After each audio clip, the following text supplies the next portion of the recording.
네, 안녕하십니까?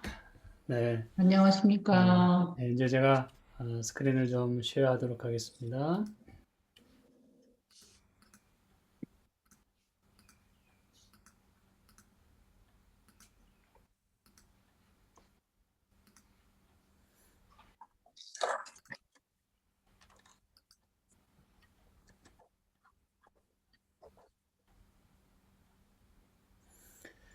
네, 화면 잘 보이시나요? 예. 네, 여러분들 이렇게 또 뵙게 돼서 참으로 반갑습니다. 함께 하는 이 즐거움 또는 특권을 인해 하나님께 감사를 드리고, 우리 세인루이스 교회 우리 성도님들, 오늘도 또 말씀으로 우리가 부흥될 뿐만 아니라 또 행복한 그런 시간 되기를 간절히 소망합니다. 오늘 오늘부터 이제 해서 또 시간이 되는 데까지 이제 새 천사의 기별을 저희가 좀 살펴보고자 하는데 감사한 것은 이제 이번 기회에 우리가 함께 공부하는 내용이 새 천사의 기별입니다. 그렇죠? 그래서 교과책에도 물론 또 언급이 많이 되겠습니다만 그와는 또 별도로 새 천사의 기별의 또 중요성 또 우리가 또 살펴보고자 하는 부분들 하나하나 좀 보면서 은혜를 나누고자 합니다. 오늘 이 말씀을 다 드릴 수는 없기 때문에 앞으로 이제 기회가 되는 대로 계속해서 나누어서 말씀을 나누도록 하겠습니다. 새 천사의 기별 너무나 중요하고 또 우리 교회 또 우리 신앙의 정체성을 말해주는 그런 기별인데요. 우리 성경절을 다 함께 좀 목소리를 합해서 읽어보면 참 좋겠습니다. 계시록 14장 6절부터 12절까지 있는 말씀입니다. 함께 읽어볼게요. 또 보니 다른 천사가 공중에 날아가는데 땅에 거주하는 자들 곧 모든 민족과 종족과 방언과 백성에게 전할 영원한 복음을 가졌더라. 그가 큰 음성으로 이르되 하나님을 두려워하며 그에게 영광을 돌리라. 이는 그의 심판의 시간이 이르렀음이니 하늘과 땅과 바다와 물들의 근원을 만드신 이를 경배하라 하더라. 또 다른 천사고 둘째가 그 뒤를 따라 말하되 무너졌도다 무너졌도다 큰 성 바벨론이여 모든 나라를 그 음행으로 인하여 진노의 포도주로 먹이던 자로다 하더라. 또 다른 천사고 셋째가 그 뒤를 따라 큰 음성으로 이르되 만일 누구든지 짐승과 그의 우상에게 경배하고 이마에나 손에 표를 받으면 그도 하나님의 진노의 포도주를 마시리니 그 진노의 잔에 섞인 것이 없이 부은 포도주라. 거룩한 천사들 앞과 어린 양 앞에서 불과 유황으로 고난을 받으리니 그 고난의 연기가 세세토록 올라가리로다. 짐승과 그의 우상에게 경배하고 그의 이름표를 받는 자는 누구든지 밤낮 쉼을 얻지 못하리라 하더라. 성도들의 인내가 여기 있나니 저희는 하나님의 계명과 예수 믿음을 지키는 자니라. 아멘. 네, 다 뮤트가 되어 있지만 함께 다 읽으셨죠? 여러분 이 세천사의 기별에 방금 읽은 요한계시록 14장 6절부터 12절까지 있는 말씀 가운데 여러분들이 생각하는 키워드는 뭔 것 같습니까? 아마 여러분들 각자가 다 이거저거 다 말씀하시겠습니다만 뭐 이런 경배. 것들이 이제 키워드일 거라고 생각합니다. 그런데 가만히 보면 성경절 나와 있는 모든 말씀이 사실은 다 키워드임을 알 수가 있어요. 그 얘기 뭐냐면 이 세 천사의 기별에서 우리가 하나도 빼뜨릴 게 없다는 것이죠. 그리고 하나하나가 다 우리가 힘주어 강조하고 또 힘있게 전해야 하는 말씀이라는 의미입니다. 그래서 기회가 되는 대로 이 키워드들 중심으로 저희들이 함께 말씀을 나누고 싶은데요. 오늘은 이 키워드들 중에서 특별히 새천사에 대해서 좀 말씀을 나누고자 합니다. 새천사는 누구일까요? 우리 제가 저희 상당히 그 뻔한 질문을 드린 거라고 생각을 하실 수 있습니다. 그렇죠? 그리고 또 넷째 천사가 이제 계시록 18장에 등장하는데 그 또 다른 천사는 또 누구일까? 여러분들이 이제 저희 혹은 우리 이제 이렇게 말씀을 하셨고 또 그렇게 이제 하실 것입니다. 대부분 보면 새 천사가 누구냐에 대한 그 질문에 대하여 우리는 아주 쉽게 우리입니다라고 대답을 합니다. 그렇죠? 예, 정답입니다.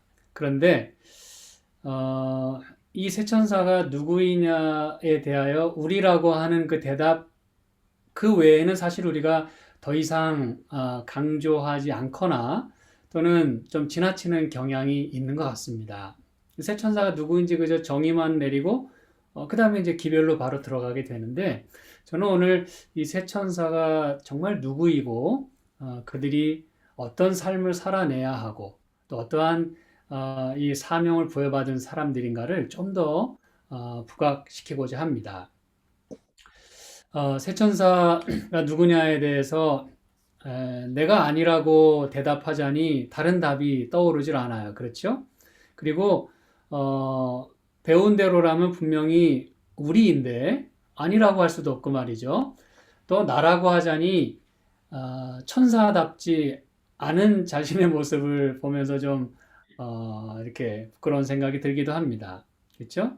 기별을 전하기는커녕 때로 이 기별 속에 살지도 못하고 또 방황하기도 하고 참 우리라고 말은 우리가 쉽게 하지만 정말 우리인가에 대해서 우리가 생각할 때 참 고개가 우리가 좀 숙연해지는 그런 우리의 상태를 알 수가 있습니다. 여러분, 계시록 18장에 또 넷째 천사도 나오는데 그 천사 역시 이제 우리라고 우리가 대답을 하게 되는데 저는 이것이 그냥 막연하게 우리일 것이다가 아니라 이 성경에 나오는 대로 그렇죠? 그리고 특별히 새 천사의 기별 가운데도 그 답이 들어있는데 먼저 이 새 천사가 누구인지에 대하여 분명한 좀 그 정체성을 좀 찾아보고자 합니다. 그리고 역사적으로 예언적으로 그들이 누구인지를 좀 살펴보고자 합니다. 먼저는 이 새 천사가 누구인지에 대하여 맨 마지막 절에 이렇게 분명하게 언급을 합니다. 성도들의 인내가 여기 있나니. 그러므로 이 새 천사의 기별, 그 기별은 새 천사가 전하는 것인데 그 새 천사는 바로 성도들이라고 하는 것을 이 기별 속에서 우리가 분명히 확인할 수가 있는 것이죠. 말씀을 전하다 보면 힘든 일, 뭐 어려운 일, 그리고 예수님도 마태복음 5장에 말씀했습니다만 하나님의 자녀이고 천국을 사모하는 사람들은 팔복 가운데도 말씀했습니다만 다 핍박을 받게 돼 있어요. 그렇죠? 네. 이게 사단이 우리를 그렇게 가만두지 않는 것입니다. 특히 이 새 천사의 기별을 전하는 이 때가 어느 이때인지를 이제 여러분이 좀 이따가 또 말씀을 나누는 가운데 살펴보시게 되면 사탄이 지금 보통 아주 민감해 있는 것이 아닙니다. 그리고 요한계시록 12장에 의하면 아주 분내어 가지고 이 남은 자손과 더불어 싸우려고 바다 모래 위에 서 있는 모습을 우리가 보게 됩니다. 도대체 그들은 누구이고 그들이 전하는 메시지가 무엇이길래 사단이 이처럼 분내고 지금 너무너무나 지금 컨선하고 있어요. 이게 아주 매우 매우 거슬립니다. 네.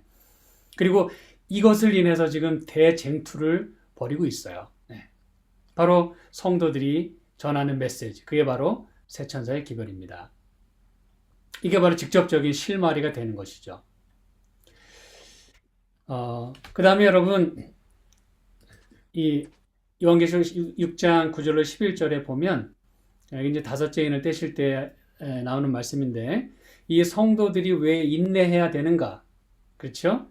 많은 핍박을 받고 순교를 맞이할 수도 있습니다. 그래서 여기 말씀하기를 하나님의 말씀과 그들이 가진 증거로 말미암아 죽임까지도 당한 이 사람들이 있다는 것이에요. 네. 이게 바로 새 천사이고 말씀을 전하는 성도들입니다. 그들이 당하는 이 마지막 모습일 수 있다는 것입니다. 그렇죠? 그들은 인내해야 되는 또 백성들입니다. 계속해서 이제 우리가 말씀을 또 나누겠어요. 그 다음에 이제 이 맨 처음에 계시록 14장 6절 새 천사의 기별이 시작되는 맨 처음에 그 실마리가 또 들어 있습니다. 또 보니 다른 천사가 어디에 날아간다 그랬어요? 공중에 날아가는데 땅에 거주하는 자들 곧 모든 민족과 종족과 방언과 백성에게 전할 영원한 복음을 가졌다 그랬어요. 이 세 천사는 어쨌든 영원한 복음을 가지고 복음을 전하는데 그들은 적어도 누구는 아니라고 하는 걸 여기서 알 수 있어요. 다시 말하면 여기 보니까 또 다른 천사, 그렇죠? 어쨌든 첫 번째 천사가 공중에 날아가는데 땅에 거주하는 자들, 민족, 종족, 방언, 백성에게 복음을 전했다 그랬어요. 그러므로 적어도 이 천사는 어디에 거주하는 자들은 아니라는 걸 우리가 알 수 있어요. 땅에 거주하는 자들은 아니라고 하는 걸 우리가 알 수가 있습니다. 어허, 분명히 목사님이 우리라고 해놓고 말이죠. 성도들이라고 해놓고 땅에 거주하는 자들이 아니라고 하면 이건 도대체 누구인가? 우린 다 땅에 살고 있는데 말이죠. 예. 자, 여러분. 이 땅에 거주하는 자들이라는 거를 구체적으로 우리가 어떻게 이 성경 말씀 가운데 좀 확인할 수 있냐면 우리가 방금 읽었던 그 말씀 가운데 요한계시록 6장 9절 10절에 보니까 여기 이렇게 말씀하죠. 자, 여기 다시 보여드리면 여기 보니까 하나님 말씀과 그들이 가진 증거로 말미암아 죽임을 당한 영혼들이 뭐라고 부르짖냐면 참되신 대주제여 땅에 거하는 자들을 심판하여 우리 피를 갚아주지 아니하시기를 어느 때까지 하시려나이까 그랬어요. 다시 말하면 이 성도들이 즉 새 천사가 말씀을 전하다가 순교를 당합니다. 그들이 뭐라고 부르짖냐면 하나님 우리를 이렇게 핍박하고 우리를 죽게 한 그 땅에 거하는 자들 그들을 언제 심판하실 겁니까?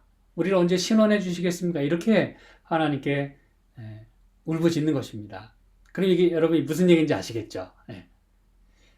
땅에 거하는 자들은 이 적어도 요한계시록 이 컨텍스트에 의하면 하나님 말씀을 거스르고 또 하나님 말씀을 전하는 자들을 핍박하는 자들이라는 걸 우리가 분명히 알 수가 있어요.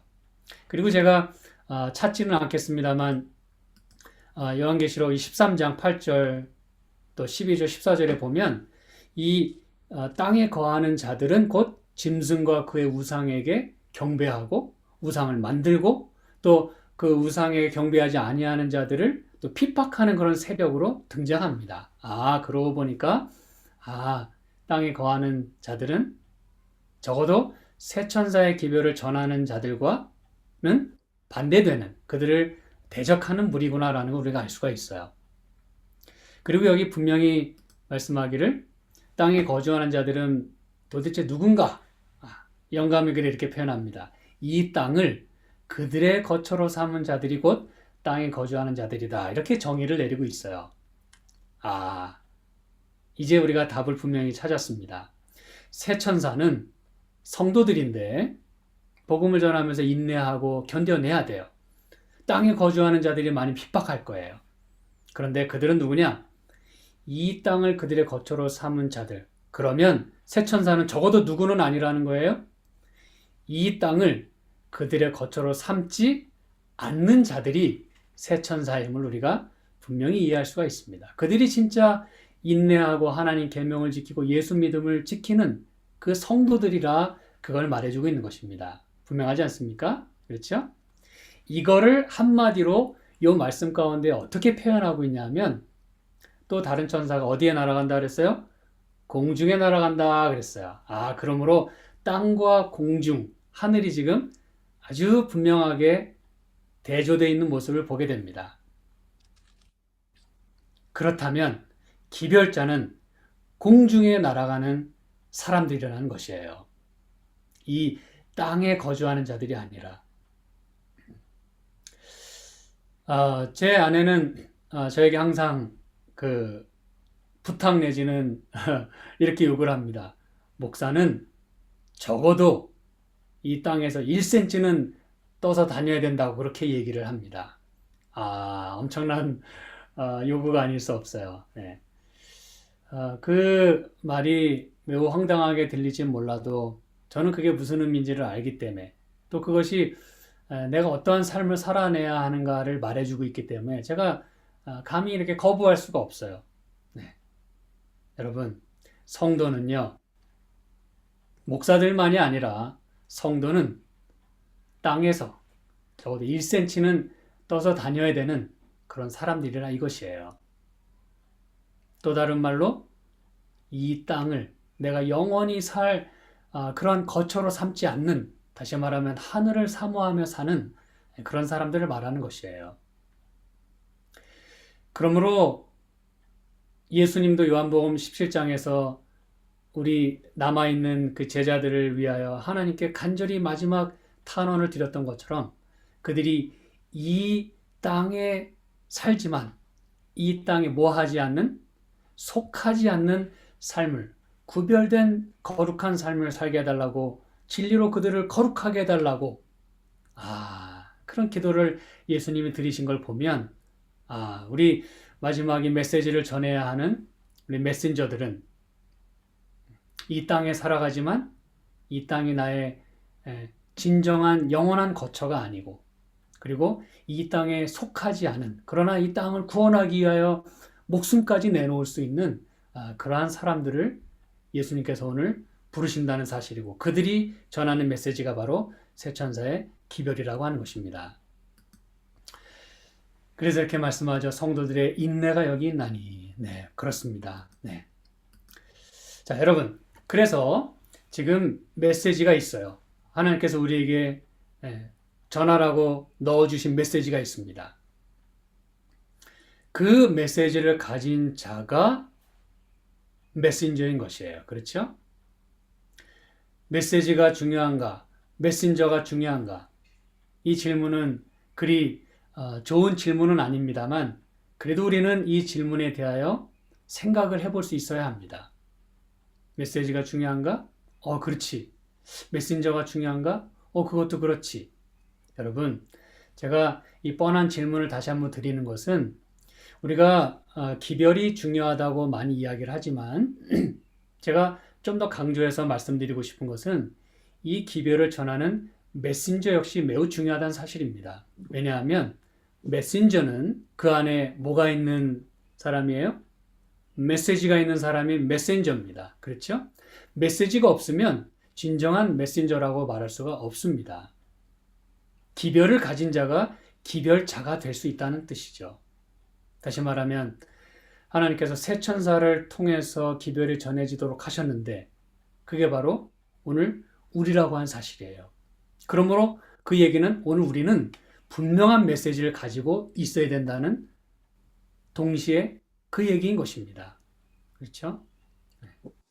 우리가 새 천사라고 외치고 메신저라고 하는데 막상 그게 뭡니까? 라고 물으면 우물쭈물하고 분명한 답을 못하고, 그렇죠? 또 엉뚱한 소리 하게 되고. 그러므로 여러분, 우리는 분명한 메시지를 가진 메신저가 되어야 할 것입니다.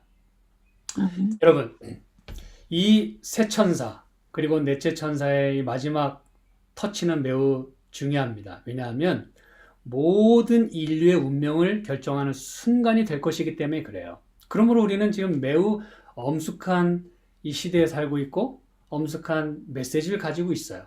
이거에 따라 이 모든 나라와 민족과 종족과 백성, 방언, 이 모든 사람의 운명이 결정된다는 사실입니다. 그게 왜 그럴까? 여러분, 이 요한계시록 14장 이 후반부에 보시면, 제가 다 이거를 오늘 말씀드리진 않겠습니다만, 이 harvest 이야기가 나옵니다. 수확하는 이야기가 나와요. 그렇죠? 추수 이야기가 나옵니다. 여러분, 왜 새 천사의 기별이 전해지자마자 바로 추수 얘기가 나올까요? 그거 한번 생각해 보셨습니까? 이 메시지를 어떻게 받아들이느냐에 따라 그들이 이 곡식의 추수로 그 알곡으로 거두어지기도 하고, 또 이 그 포도송이의 추수 이 장면을 통해서 그들이 진노의 포도주를 마시고 결국은 멸망하게 되는 그 두 가지 극명한 결과를 낳는다는 것을 우리에게 말씀하고자 이 놀라운 말씀 우리에게 허락하신 거예요. 그러므로 새 천사의 기별은 운명을 결정하는 그런 메시지다 이거예요. 그 메시지를 가진 메신저가 바로 누구라고요? 우리라고 한 사실입니다. 그래서 우리가 먼저 그러한 삶을 살아내야 그렇죠? 네. 이 메시지를 듣는 사람들이 변화될 것이에요. 네. 아, 그래서 이 기별을 전하는 우리가 먼저 빛에 충만해야 되고 또 말씀에 충실하고 믿음이 충만한 사람이 되어야 합니다. 그렇죠? 네. 사람들에게 손가락질 당하는 대신에 사람들의 손을 잡고 구원의 반열에 들어가는 사람이 되어야 한다는 것입니다. 그리고 여기 영감의 글에 보니까 증언의 말씀 보니까 아주 분명하게 이렇게 말씀하고 있어요. 이걸 한번 좀 같이 읽어볼 수 있으면 좋겠습니다. 특별한 의미에서 시작. 특별한 의미에서 제7일 안식일 예수 재림교인들은 파수꾼이요 빛의 전달자로 세상에 세워졌다. 그들에게는 멸망에 가는 세상에 전할 마지막 경고가 위탁되었다. 그들에게는 하나님의 말씀에서 놀라운 빛이 비치고 있다. 가장 엄숙하고 중대한 사업, 첫째와 둘째와 셋째 천사의 기별을 선포하는 사업이 그들에게 주어졌다. 그보다 더 중요한 사업은 없다. 여러분, 참 엄청난 메시지가 아닐 수가 없어요. 우리 제7일 안식 예수 재림 교인들을 특별히 죄송합니다. 파수꾼이요 또 빛의 전달자로 세우셨다는 것이에요. 네. 여기 빛의 전달자라는 걸 여러분이 좀 염두에 두시고 이 마지막 경고의 메시지가 위탁됐어요. 그래서 이 마지막 경고의 메시지가 전해진 다음에는 이제 운명이 결정되는 것이에요. 참 이 말씀을 전하는 이들에게 하나님의 말씀에서 놀라운 빛이 비치고 있다 그랬어요. 사랑하는 여러분, 이제 제가 잠시 후 또 살펴보겠습니다만 이 제7일 안식일 예수 재림 교인들이야말로 성경이 말하고 있는 여자의 남은 자손입니다. 그렇죠? 네. 그리고 왜 하나님께서 특별히 이 SDA의 Seventh-day Adventist의 이 기별을 위탁하셨는지 우리가 이것을 깊이 생각해 볼 필요가 있습니다. 사실상 이 제7일 안식 예수 재림교 여자의 남은 무리 그는 one and only 그렇죠? 유일한 자손이에요. 우리는 이 이야기를 나눌 때마다 그것을 우리가 특권으로 삼는 것은 매우 좋지만 그것을 마치 내가 거저 얻은 양 그렇죠? 특권은 특권입니다만 특권 때문에 그 특권이 특권으로 여겨지지 않을 때가 참으로 많이 있기 때문에 우리는 매우 겸손한 마음으로 또 송구스러운 마음으로 거룩한 마음으로 이 메시지를 받아야 하는 것이에요. 이 사명을 우리가 감당해야 된다는 사실입니다. 그럼 여러분 이제 지금부터 그러면 분명히 우리가 성경 말씀 가운데 새 천사가 누군지 확인했고 그리고 그 성도들 그들은 여자의 남은 무리 요한계시록 12장 17절에 나오는 그 남은 무리라는 걸 이제 확인을 하게 되는데 그들은 또한 증언의 말씀에 의하면 제7일 안식일 예수 재림교인들이라 그렇게 말하고 있어요. 그럼 왜 재림교인인가? 왜 제7일 안식일 예수 재림교회인가? 역사적이며 또 성경적인 근거를 잠깐 좀 살펴보도록 하겠습니다. 몇 가지 이제 카테고리 속에서 우리가 좀 살펴보기를 원하는데요. 우리 성경을 직접 좀 펴서 이제 좀 살펴보는 시간을 갖도록 하겠습니다. 여러분이 눈으로만 보시는 것은 좋지 않기 때문에 요한계시록 12장 17절 제가 계속해서 강조해서 말씀드리는 부분들입니다. 요한계시록 12장 17절 용이 여자에게 분노하여 돌아가서 그 여자의 남은 자손 곧 하나님의 계명을 지키며 예수의 증거를 가진 자들로 더불어 싸우려고 바다 모래 위에 섰더라.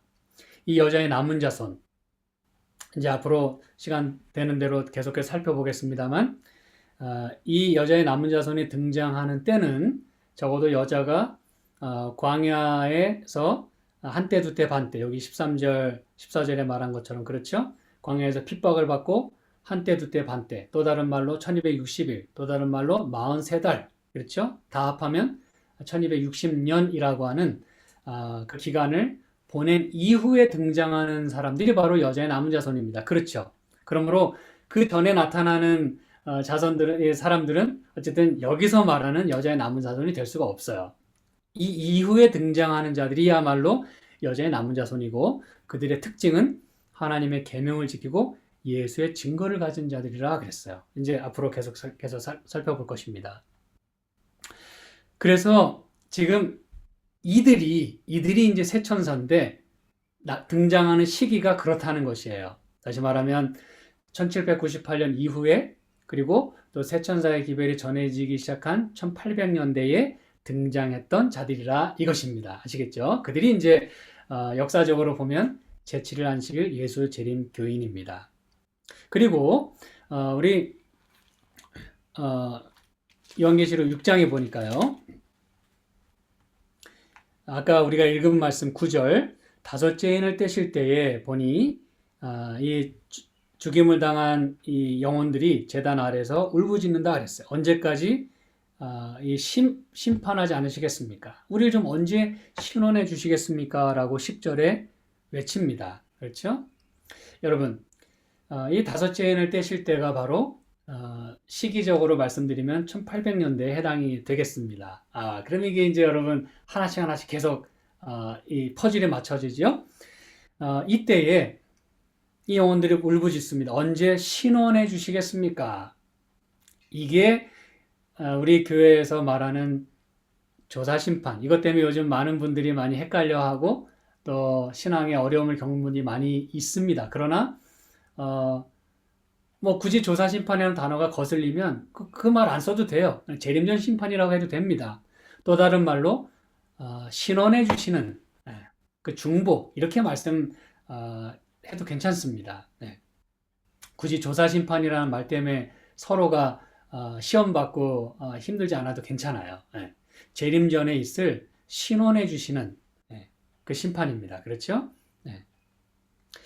이때 바로 1800년대에 예수님께서 이제 신원해 주시는 일을 시작하지 않으셨습니까? 그렇죠? 그래서 지금 이 시기적으로 이 말씀이 이렇게 전해지고 또 맞춰지는 그런 상황이 지금 새 천사의 기별과 맞물려서 시기적으로 맞아가고 있어요. 그렇죠? 이게 지금 그 1844년 이후에 예수님의 지성소 봉사를 가리키는 아주 직접적이며 분명한 메시지가 이 안에 들어있는 것입니다. 그 다음에 여러분 이제 10장에 보시면은요, 요한계시록 10장. 왜 이것이 제7일 안식일 예수재림 교인이며 그리고 그 시기가 왜 새 천사의 기별이 전해지는 그 시기이며 왜 이때가 2300주야가 맞춰지는 그 1840년대인가를 계속해서 우리가 살펴보고 있어요. 자, 요한계시록 10장에 보니까요. 그냥 몇 절만 좀 보도록 하겠습니다. 5절, 6절, 7절 보시면 내가 본 바 바다와 땅을 밟고 섰는 천사가 하늘을 향하여 오른손을 들고 세세토록 살아계신 자 곧 하늘과 그 가운데 있는 물건이며 땅과 그 가운데 있는 물건이며 바다와 그 가운데 있는 물건을 창조하신 이를 가리켜 맹세하여 가로되 지체하지 아니하리니 일곱째 천사가 소리내는 날 그 나팔을 불게 될 때에 하나님의 비밀이 그종 선지자들에게 전하신 복음과 같이 이루리라 그랬어요. 아주 자세한 말씀은 후에 또 좀 나누도록 하겠습니다만 여기 이 천사가 바다와 땅을 밟고 또 하늘을 향하여 오른손을 들고 하나님 앞에 맹세를 합니다. 이 맹세할 때 이 오른손과 왼손을 이렇게 셋, 넷 이렇게 이제 표시를 합니다. 이렇게 이제 여러분이 제가 팔을 내리면 안 보이기 때문에 이 내린 손을 제가 이렇게 올려드리면 이렇게 셋, 넷을 표현합니다. 혹은 뭐 넷, 셋 이렇게 합하면 몇이에요? 7입니다. 그렇죠? 그래서 7이라고 하는 이 숫자와 맹세라는 단어가 같은 단어예요. 어근이 같습니다. 이게 이제 쉬바라고 하는 거예요. 세바는 맹세, 쉬바는 세븐, 그래서 맹세할 때 이렇게 맹세하는 사람은 셋, 넷 이렇게 손을 하고서 맹세를 합니다. 손을 들고. 그게 같은 말이에요. 언약이란 뜻입니다. 그렇죠? 그래서 이 요한계시록 특별히 세븐에 대한 많은 말씀이 나오잖아요. 뭐 일곱 교회, 일곱 인, 일곱 나팔, 또 뭐 일곱 눈을 가진 성령, 그렇죠? 또 일곱 재앙, 모든 세븐이 등장합니다. 그 얘기가 뭘까요? 맹세라는 것과 연결시켜 생각한다면 하나님께서는 한번 약속하신 것은 반드시 이루신다고 하는 걸 여기 말씀하고 있는 거예요. 그래서 세븐과 맹세, 언약이란 말은 같은 의미입니다. 네. 여기도 지금 이 천사가 하나님 앞에 맹세를 합니다. 세세토록 살아계신 자 곧 하늘과 그 가운데 있는 물건이며 땅과 그 가운데 있는 물건이며 바다와 그 가운데 있는 물건을 창조하신 이를 가리켜 맹세하여 가로되. 그렇죠. 네. 지금 여기 표현된 요것들은 다 요한계시록 14장의 그 세 천사의 기별 가운데 나오는 누구에게 영광을 돌리라? 네, 창조주 하나님께 영광을 돌리라. 특별히 하늘과 땅과 바다와 물들의 근원을 만드신 이를 경배하라 할 때 바로 그 같은 표현들이 여기 등장하고 있어요. 그래서 이 말씀과 세 천사의 기별은 동떨어져 있지 않습니다. 지금 같은 얘기를 하고 있어요. 시기적으로도 같고 내용적으로도 같다 이것입니다. 맹세하여 가로되 지체하지 않겠다 그랬어요. 여러분, 지체하지 않는다는 말은 물론 쉽게 표현하면 no more delay, 더 이상 뭐 지연되지 않겠다. 그런데 여러분, 그것에 보다 더 근본적이며 보다 정확한 번역은 더 이상 시간이 없겠다 그 얘기입니다. No more time. 거기서 말하는 시간이란 무슨 단어냐 하면 크로노스 타임입니다. 연대기적인 시간을 말하는 것이에요. 그럼 무슨 얘기냐? 더 이상 성경이 예언하는 그런 연대기적인 시간은 없겠다 그 얘기예요. 그 얘기는 뭐냐 하면 동시에 더 이상 시간이 없겠다. 다시 말하면 2300주야가 끝나고 그 다음엔 더 이상 그 시기적으로 말하는 예언이 성경에 없잖아요. 그게 이제 성경이 말하는 가장 큰 예언이며 그 예언 이외에는 그 뒤에 나오는 예언적인 시간은 더 이상 나타나지 않습니다. 다시 말하면 1844년 이후는 덤으로 주어진 시간이라 그걸 말해주는 것이에요. 더 이상 연대기적인 시간은 성경에 없어요. No more time. 더 이상 없어요. 그러므로 그 이후에는 예수님이 언제 오셔도 이제는 여기 말씀한 대로 속히 오겠다라고 말씀하신 예수님께서 언제 오셔도 그건 무방한 거예요. 네. 아시겠죠? 더 이상 연대기적인 시간은 없겠다. 그게 이제 우리에게는 은혜의 시기로 주어진, 덤으로 주어진, 그렇죠? 이 프로베이션으로 주어진 그 시간을 말해주는 것이에요. 여러분이 지금 하나하나 지금 퍼즐을 맞춰가고 계시는 거예요. 그렇죠? 그러면서 뭐라고 말씀하냐면, 일곱째 천사가 소리내는 날, 그 나팔을 불게 될 때에 하나님의 비밀이 그 종 선지자들에게 전하신 복음과 같이 이루겠다 그랬어요. 이제는 하나님의 비밀이 영원한 복음과 함께 힘있게 외쳐지고 열려져야 된다. 그걸 말해주는 것이에요. 근데 그때가 일곱째 천사가 소리내는 때라 그랬어요. 많은 사람들이 일곱째 천사는 뭐 예수님 재림하실 때라 그러는데 저는 좀 다르게 생각합니다. 물론 앞으로 계속해서 서로 연구해야 되겠습니다만 일곱째 천사가 나팔을 불 때 여러분 여기 15절부터 보시면은 11장 15절 제가 오늘 이 말씀을 자세하게 드리진 않겠습니다만 그냥 그러려니 하고 지금은 들어주셔도 괜찮습니다. 일곱째 천사가 나팔을 불며 하늘에 큰 음성들이 나서 가로되 세상 나라가 우리 주와 그리스도의 나라가 되어 그가 세세토록 왕노를 하시리로다 그랬어요. 그러면서 뒤에 보면 18절부터 보면 이방들이 분노하며 주의 진노가 임하여 죽은 자를 심판하시고 쭉 나옵니다. 그러면서 19절, 이게 이제 19절에 있는 말씀이 중요한 거예요. 이에 하늘에 있는 하나님의 성전이 열리니 성전 안에 하나님의 뭐가 보여요? 언약궤가 보이며 또 번개와 음성들과 뇌성과 지진과 큰 우박이 있더라 그랬어요. 여러분, 일곱째 천사가 소리 나팔을 불 때요. 이 요한이 본 그 계시 가운데 마지막 이 장면이 뭐였냐면 하나님의 성전이 열리는 것이었어요. 몇째 천사가 나팔을 불 때? 일곱째 천사가 나팔을 불 때. 여러분이 이거를 많은 분들이 이렇게 동떨어지게 생각을 합니다만 그러시면 안 돼요. 이게 지금 같은 문맥 속에 있는 것입니다. 그러면 일곱째 천사가 소리 낼 때 아까 여기 10장 7절에 보면 다시 말씀드리면 일곱째 천사가 소리 내는 날 그 나팔을 불게 될 때 하나님의 비밀이 그종 선지자들에게 전하신 복음과 같이 이루겠다. 여러분, 하나님의 성전이 열리면서 거기에 뭐가 보였다 그랬어요? 언약궤가 보였다 그랬어요. 이게 여러분 새로운 정말 이 하나님 여기서 맹세하면서 말씀하신 더 이상 연대기적인 시간은 없고 그때 이 하나님의 비밀이 복음과 같이 이루어지겠다 그랬어요.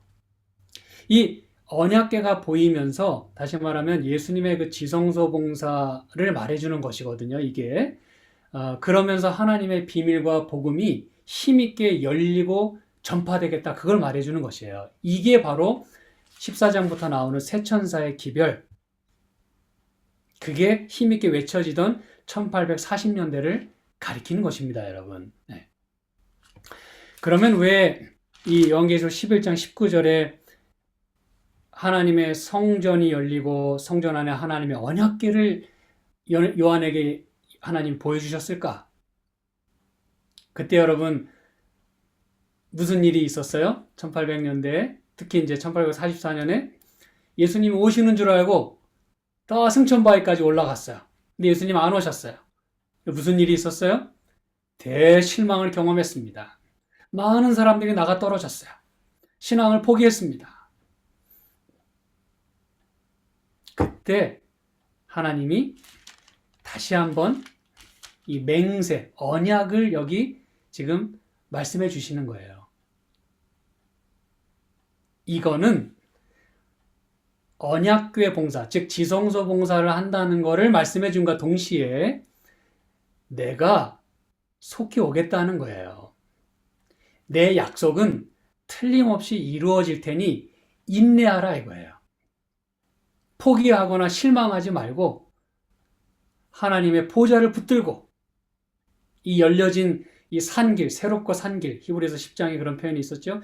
이 새롭고 산길, 그 길 따라 믿음을 가지고 나를 따라오라. 그렇게 하나님이 지금 말씀하고 계시는 것입니다. 그거를 이 일곱째 천사가 소리내는 날 하나님 비밀이 하나님 복음과 같이 이루어지는 그때에 언약궤를 보여주시면서 하나님이 지금 힘있게 당신의 백성에게 용기 주시는 그런 말씀인 것이에요.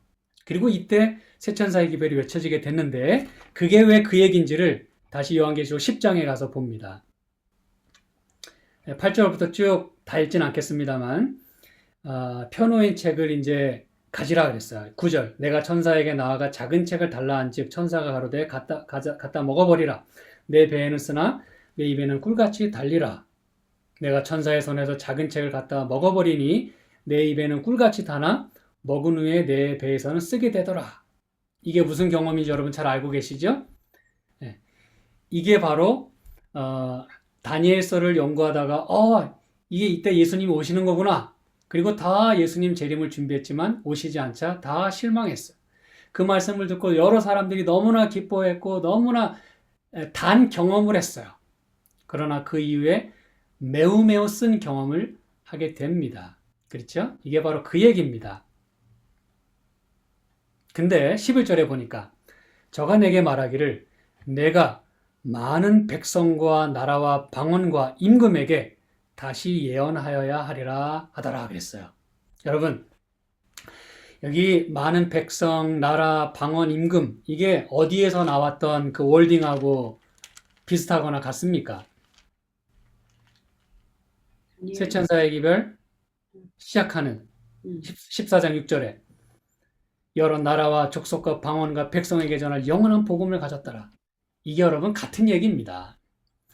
그게 무슨 얘기냐면 이 대실망을 경험한 사람들이 다시 예언하게 되는 그 일, 그 시기, 그 내용이 무엇인지를 여기서 말해주고 있다. 그 얘기입니다, 여러분. 예.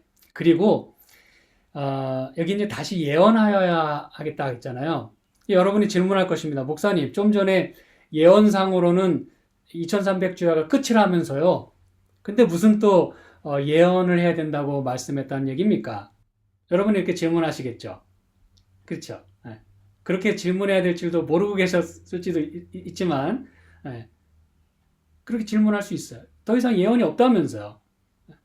그러므로 여러분 여기서 예언이란 단어는 헬라어에서 예언이란 단어는요. 예언이란 뜻 외에 선포한다는 의미가 있습니다. 그래서 성경에 선포한다, 예언한다 이 말은 둘 다 같은 말이고 어느 때에 그 말을 적절하게 번역해서 써야 될지를 여러분이 잘 보시면 되는 거예요. 여기서 말하는 예언이란 말은 앞으로 될 일을 예언한다는 뜻이 아니라 다시 선포해야 된다. 그걸 말해주는 것이에요. 그럼 뭘 선포하냐 이겁니다. 그렇죠? 그 내용이 뭐라는 거예요? 새 천사의 기별이라 그 얘기입니다, 여러분. 이 여러 나라와 백성과 족속과 방언에게 전할 영원한 복음, 그걸 다시 힘있게 외쳐야 하리라. 그걸 말해주는 것이에요. 그러면서 11장 1절, 2절에 이렇게 말씀합니다. 이게 여러분 다른 얘기가 아니라 헬라어 성경은 쭉 이어진 거를 나중 사람들이 장을 나눈 거잖아요. 그렇죠? 그래서 원래는 10장 11절 다음에 바로 11장 1절 내용이 있어요. 그러면 다시 선포해야 되는 메시지는 뭐냐? 11장 1절. 또 내게 지팡이 같은 갈대를 주며 말하기를 일어나서 하나님의 성전과 제단과 그 안에서 경배하는 자들을 뭐하라? 청량하라 그랬어요. 여러분, 성전을 청량한다는 말은 보통 언제 쓰였고 무슨 의미입니까? 그거는 성전을 재건할 때 쓰는 용어입니다. 청량한다는 말은 이렇게 빌드하기 위해서 청량하는 거예요. 그렇죠? 네. 그럼 이게 무슨 얘기냐? 하나님의 성전과 제단과 그 안에서 경배하는 자들을 청량하라 그랬어요. 이 얘기는 성전만 다시 세우는 게 아니라 무엇도 누구도 다시 세운다는 걸 말해주고 있어요. 여기 표현된 대로 우리. 예, 경배하는 자들. 그렇죠. 여러분이 잘 아시다시피 뭐 레위기 16장, 23장에 보면은 이 대속죄일에 정결하게 돼야 되는 그 대상이 여러분 알고 계시죠? 성전뿐만 아니라 성전 안에 있는 모든 각종 기구뿐만 아니라 누구도 제사장과 백성도 여러분 정결하게 될 필요가 있었고 정결하게 하라라고 하나님 명령하셨어요. 그러므로 이 얘기는 대속죄일 그 문맥 속에서 그 이해 속에서 이해되어야 합니다. 그러면 대속죄일은 언제부터 시작됐습니까? 오늘 우리에게 있어 대속죄일은 1844년부터. 이게 무슨 얘기인지 아시겠죠? 그게 바로 은혜의 시기고 예수님이 우리를 위해서 이 중보하시는 때고 예수님의 지성소 봉사하고 그렇죠? 그게 바로 대속죄일 얘기예요. 예수님의 지성소 봉사 그게 바로 대속죄일 봉사입니다. 맞습니까, 여러분? 네. 지금 그 얘기를 하고 있어요. 그래서 지금 왜 새 천사가 제치를 안식일 예수재림 교인인가? 바로 이 경험을 한 이 사람들은 세븐트 애드벤티스트밖에 없습니다, 여러분. 특별한 경험을 한 사람들은 그들밖에 없어요. 우리밖에 없습니다. 네. 그리고 이 메시지가 그 메시지라고 이해하는 백성 또한 우리밖에 없습니다. 다시 선포해야 되는 새 천사의 기별, 그 시기가 바로 1840년부터 시작하는 그 놀라운 그 기별, 첫째 천사, 둘째 천사, 셋째 천사의 기별, 바로 여기서 말씀한 다시 선포하는 그 일을 바로 세븐트 애드벤티스트, 그들이 지금 하고 있다. 그걸 말해주는 것입니다. 네. 그리고 그들은 실망했지만 예수님의 지성소 봉사임을 다시 한번 깨닫고, 그렇죠? 그게 바로 아까 하나님의 성전이 열리고 언약궤가 보인 바로 그 얘기예요. 그리고 뭐 우리가 너무나 잘 알다시피 이 하이람 에드스는 옥수수 밭에서 하늘이 열리는 그런 지성소의 계시를 또 보게 됩니다. 그렇죠? 참 놀라운 말씀이 아닐 수가 없어요. 바로 이게 그 얘기입니다. 자, 그러면서 이제 이 13장에 또 그들은 누구인가? 바로 짐승과 그의 우상에게 경배하는 것을 거부하고, 그렇죠? 기꺼이 그 표를 받지 않는 자들. 다시 말하면 땅에 거하는 자들의 핍박을 받지만 여전히 순결을 지키고 14장 1절부터 나오는, 그렇죠? 어린 양이 어디로 인도하든지 4절에 따라가는 자들. 그들이 바로 새 천사의 기별을 전하는 백성들이라 이걸 말해주는 것입니다, 여러분. 그래서 6절부터 새 천사의 기별이 등장하는 것이에요. 저는 이제 말씀을 제가 종반부로 이끌고 가면서 이 넷째 천사, 또 다른 천사가 요한계시록 18장에 등장합니다. 이 천사 역시 이제 우리인데, 성도들인데, 이제 여기서 제가 강조하고 싶은 것은 메신저로서의 삶을 이제 강조를 할 것이에요. 마지막으로. 지금까지는 저희가 메시지를 가진 메신저가 누구인지를 살펴보게 됐어요. 그렇죠? 그렇다면 그 메시지를 가진 그 성도들은 이제 어떤 삶을 살아내야 하는가 이것입니다. 그렇죠? 여기 보니까 하늘에서 내려오는 것을 보니 여기서도 어디에서 내려와요? 하늘에서 내려옵니다. 이 존재는 우리가 뭐 하늘에서 내려온 존재들은 아니에요. 그러나 아까 땅에 거하는 자들과는 달리 위로부터 거듭나는 자들을 의미하는 것이에요. 위로부터 거듭나는. 그리고 말씀을 위로부터 받는, 내가 만들어내는 게 아니라 큰 권세를 가졌는데 그의 영광으로 땅이 환화해지더라 그랬어요. 여러분, 여기 말하는 그의 영광은 누구의 영광을 말하는 것일까요? 예수님의 영광. 네, 또 말씀해 주시기 바랍니다.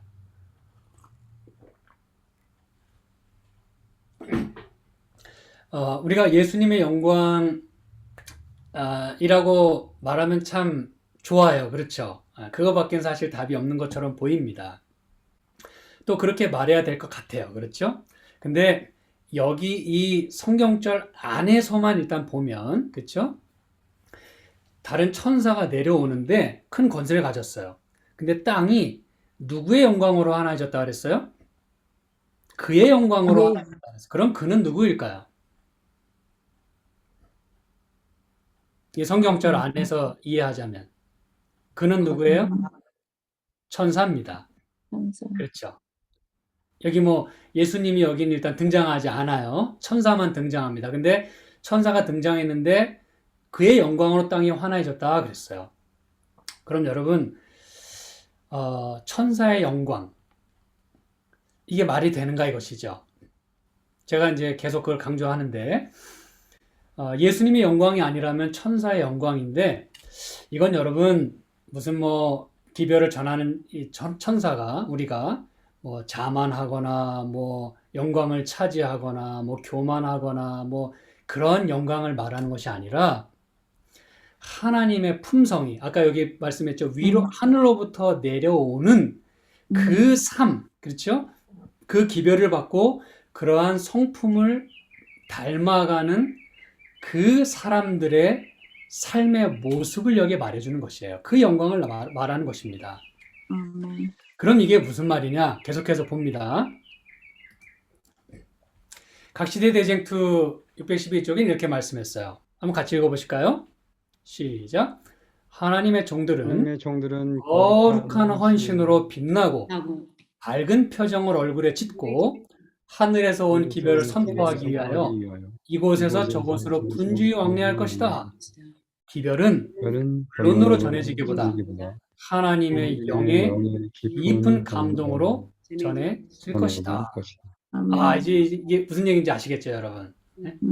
하나님의 종들은요, 자기 자신의 무슨 뭐 잘남, 뭐 이게 아니라 거룩한 헌신으로 인하여 빛나고 밝은 표정을 얼굴에 짓겠다 그랬어요. 그러므로 여러분, 우리가 평소에 아무리 삶이 힘들어도 우리가 얼굴에 어떤 표정을 지어야 할 것인가를 여기 말해주고 있는 것입니다. 네. 지금 여러분의 표정이 어떤지 한번 제가 잠깐 살펴볼까요? 예, 그래도 밝게 빛나고 계시네요. 감사합니다. 네. 여러분, 거룩한 헌신으로 기별을 받은 자로서, 그렇죠? 희생하는 마음으로, 또, 이 말씀을 전해야 된다는 거룩한 사명으로 우리가 마음이 뜨거워질 때 자동적으로 얼굴에는 뭐가 나겠다?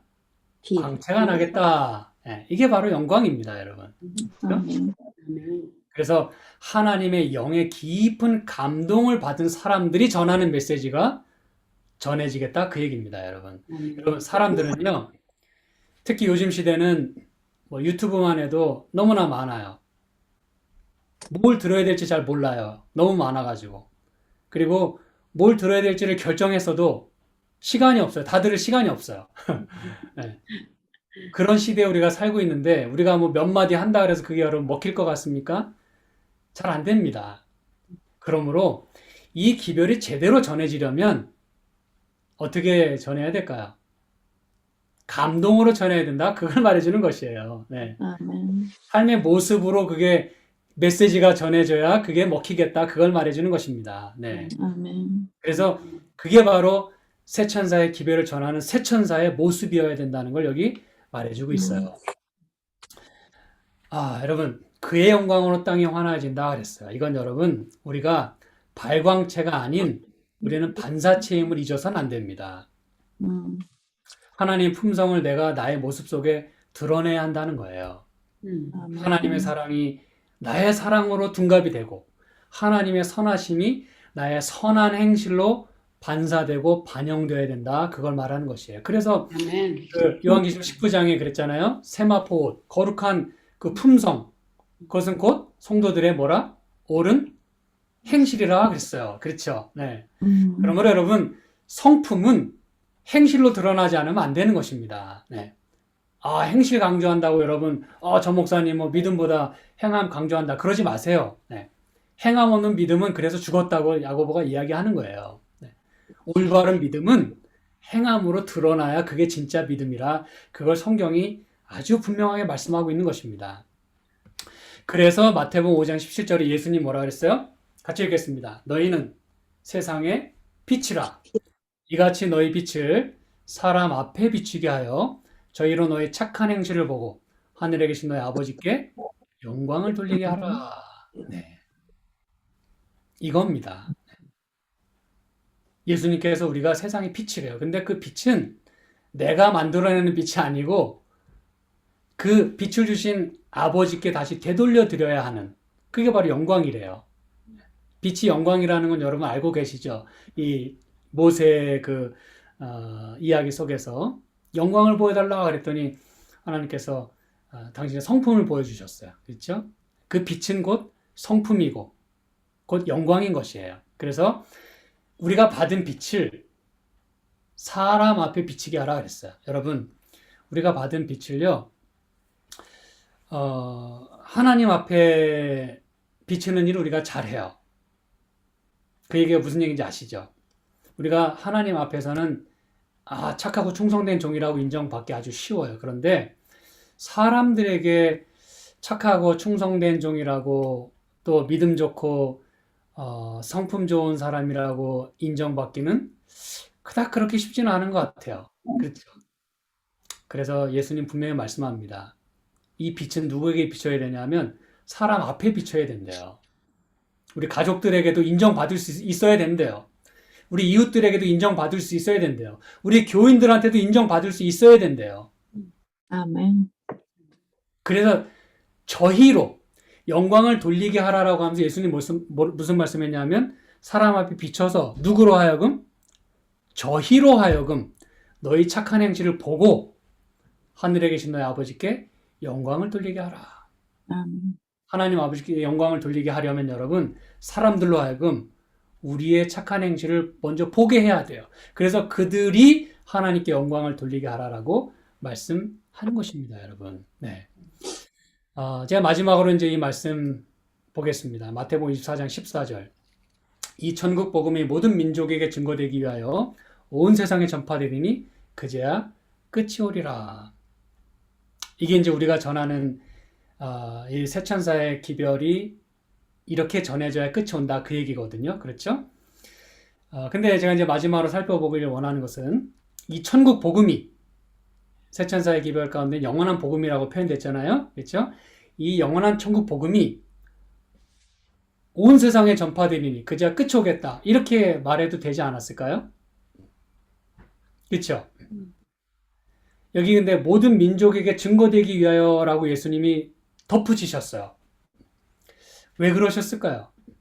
요 말을 빼면 말이 성립이 안 되나요?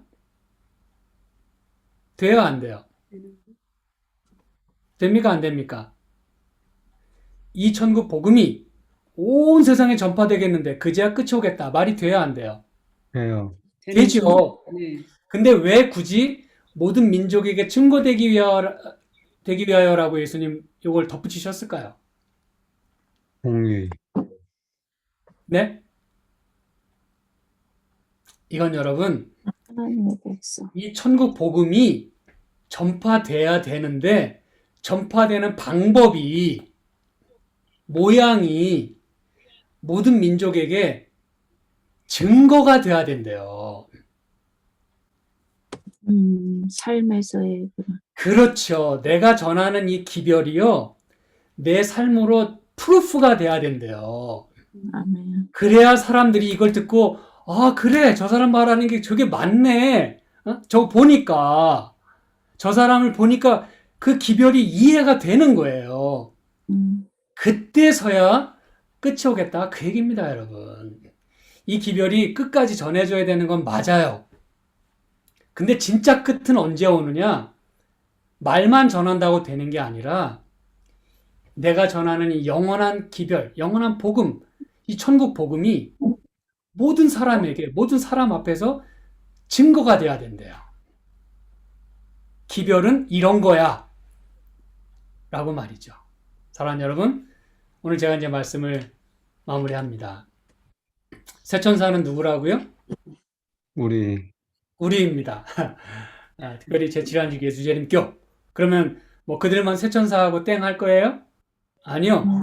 많은 사람들을 하나님 앞으로 인도하고 그들도 천사의 무리에 가담시키고 이 천국 복음을 전해야 합니다. 그렇죠.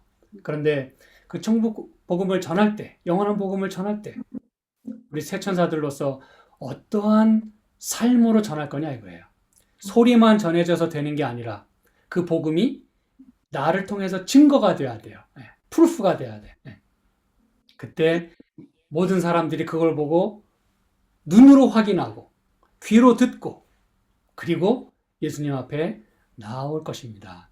여러분, 우리가 엄청난 메시지를 받았어요. 그 메시지를 받은 사람이 오늘 새천사들인 우리입니다. 여러분, 이 기별, 우리의 이 품속에, 이 가슴속에, 머릿속에, 내 삶 속에 가득 품으시고 이 기별이 우리의 삶을 통해서, 우리 얼굴을 통해서, 우리 입술을 통해서 그렇게 힘있게 전해줄 수 있기를 간절히 소망하면서 오늘 말씀을 마치겠습니다. 네, 함께 기도하실까요? 하나님 아버지, 주님의 은혜를 감사합니다. 저희가 부족하지만 질그릇 같은 저희들에게 보배를 넣어주시고 또 기별을 주셔서 감사합니다. 아멘. 우리는 부족하지만 이젠 기별 따라 우리가 살게 된다면 우리 또한 하나님이 부르셨고 또 그렇게 되기를 원하는 그런 참된 기별자들이 될 수 있을 거라 저희가 믿습니다. 주님, 비록 우리가 지금 이 땅에 살고 있지만 이 땅에 속하지 않은 위로부터 거듭난 그리고 공중에 날아가며 기별을 전할 수 있는 그런 새 천사가 될 수 있도록 주여 축복하여 주시옵소서. 우리의 삶을 통해 영광 받아 주시고 또 우리의 전하는 말씀이 우리의 삶으로 증거될 수 있도록 주께서 도와주시옵소서. 아멘. 그리고 우리 성도님들 이 말씀으로 무장되고 말씀으로 위로받고 말씀으로 삶에 큰 변화가 일어나고 아멘. 말씀이 삶을 주관함으로 인해서 더 이상 나약하고 힘없고 힘든 그런 얼굴 표정 찍고 사는 것이 아니라 용기 내고 하나님의 힘을 힘입어서 얼굴에 밝은 빛을 띠고 그렇게 살아갈 수 있도록 그렇게 주님 증거하며 살 수 있도록 축복하여 주시옵소서. 아멘. 예수 그리스도의 이름으로 간절히 축원합니다. 아멘. 아멘. 아멘.